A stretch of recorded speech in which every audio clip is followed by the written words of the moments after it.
Welcome to the PG Pacific Energy Center. My name is Pete Shoemaker, and I teach and coordinate the renewables classes here. I'm basically the solar guy. I have a great job here to teach solar here. I think a lot of you have been in my classes, and I recognize a lot of faces. Let me go quickly through the housekeeping and the introductions, then turn it over to Rosanna as soon as I can. Just always safety first with PG&E, so if there's any problem, any emergency evacuation, we go out these doors, out to the right into the street, and meet at the parking lot at 5th and Howard, about half a block away, or you can go straight out the back door the way you came. Please silence your cell phones here. Make sure that if you do take a call, you do it well away from the doors, because the call does carry. The restrooms are out the door and to the right. We walk our talk on being green here, so nothing goes into the trash, and the paper cups go into the compost. There's appropriate containers back there. I know I don't have to say that for this crowd, but just in case you forget. Tonight, for anybody, is it their first time at the Pacific Energy Center? That's great. We'd love to have a lot of new people. I work here, so I guess I'm a little biased, but this is quite a gem in the community that too many people don't know about. We've been going strong for 20 years, teaching all kinds of classes on energy efficiency, building design, architecture, renewables. We had our 20th anniversary just last December.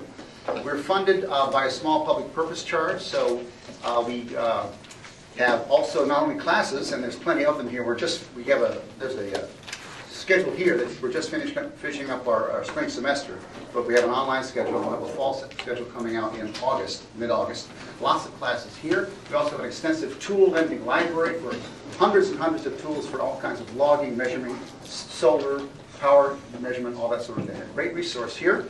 And it's funded by, of course, I think all of you are aware that California's very innovative financial structure with the public utilities is called decoupling, so that and the utility gets to teach you to use less of the utilities product, which is an odd business proposition for most people. They're a little bit suspicious about it, but if you look up decoupling, and so does videos, you'll see why we're all sort of on the same team. The money is flowing so that we can all keep our kids fed, stay in business, and do the right thing for the environment. I'm very proud to be a part of that, as we all are. So tonight we're going to be hosting, just turning it over to Rosanna just 1 second more. I wanted to mention one thing. I'm on the board of an organization called NorCal Solar, just one of the many great solar organizations here. Karen Ellis is the development director. Just stand up, Karen, right there. It's a great organization that's been going on strong for 30 years, educating solar. I'm going to give a little plug. Talk to Karen if you want to become a member. We'd love to have you. So that's about all I have to do. I'll get off the stage and turn it all over to Rosanna.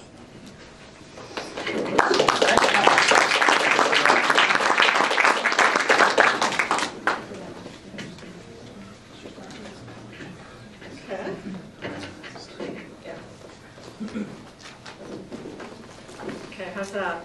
Yeah, pretty good. Great. Well, hi everyone, and welcome to the San Francisco Bay Area Community Solar Confluence. I'm really glad that you're all here.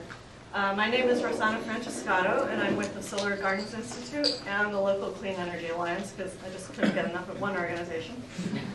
So those are the main sponsors of tonight's event. And I would also like to thank some sponsors who have given some financial support, and that would be Soul Orchard, and Everybody Solar, and Kerry Price Jr. So thanks very much to all of you. That really has helped us put on this event. I'd also like to thank our volunteers tonight, and a special thanks to the Pacific Energy Center. They've just been so helpful and nice here and have all this great AV equipment, so it's a great place to have an event.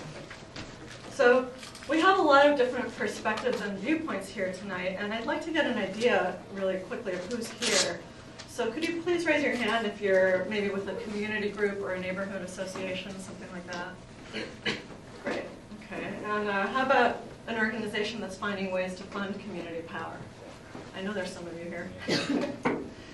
And that can actually encompass a lot of different kinds of organizations, as we'll see. So anyone working on policy to promote community power, or maybe advocating for community power? Great. How about anyone from activist groups like 350.org? Cool. And how about government agencies? A little bit of that. That's important too. How about a utility? A couple in back. All right. Any solar installers? A lot of those. Great. And how many of you are just individuals who are maybe not associated with an organization, but just interested in promoting community solar or wanting to find out more? Great, I'm glad to see that too. It's a good place to learn a little bit more about what's going on. So I'd like to just quickly give you my own perspective. I got interested in community solar a couple years ago when I started to try to get solar for my condo complex in San Francisco. And I've run into a lot of obstacles with that, and I'm still working on that.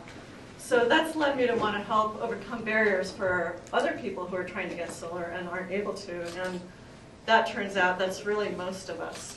Whether we can't afford it, or we don't own our own home, or we live in a multi-unit building, it's just been really hard for a lot of people to get solar. And in fact, it's really, for the most part, been out of the reach for most anyone who's not a middle or high-income single-family homeowner. So I found in my research on getting solar for condos that that's starting to change a little bit.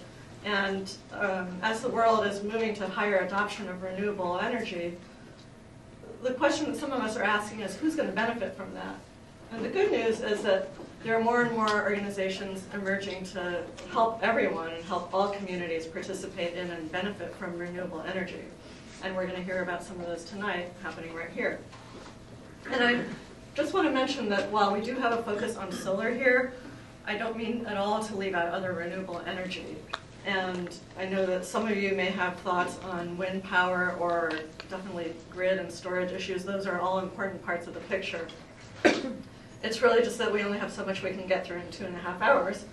And I'd say the goal of this Confluence is really to bring people together and start the conversation about community power, or continue conversations that a lot of people in this room have already been having, and just to keep the momentum going on this growing movement.